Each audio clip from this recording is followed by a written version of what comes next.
37.90% இருந்த வாக்கு சதவீதம் 2024ல 14.77% மிகவும் குறைஞ்சிருக்கு. கிட்டத்தட்ட ஜெயலலிதா அவர்கள் இருந்த பீரியட் 2016 37.90% வாங்கியிருந்தாலும், தோல்வியே தழுவியிருந்தாலும் 37.90% வாங்கியிருந்தாங்க. இப்போ 2024ல தனிச்சு கிட்டத்தட்ட 23% பீப்புள்ஸ் வந்து அதிமுகவுக்கு வாக்களிக்காம சென்றிருக்கிறாங்க.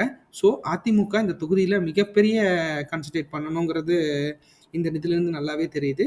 ஸோ இத அந்தந்த மாவட்ட செயலாளர்கள் பொறுத்து தான் இது எப்படி நடக்கும் அப்படிங்கிறத நம்ம பார்க்கலாம்.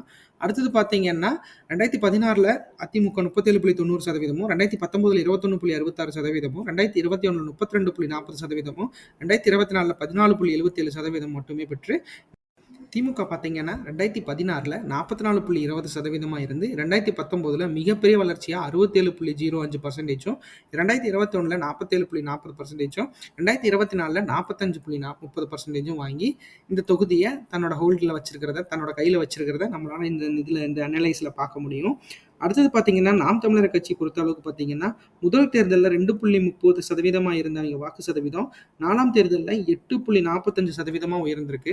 ஸோ அந்த வகையில் பார்க்குறப்போ கிட்டத்தட்ட நாம் தமிழருக்கு இந்த தொகுதியில் ஒரு மிகப்பெரிய வாக்கு வங்கி இருக்கிறத நம்மளால மறுக்க முடியாது.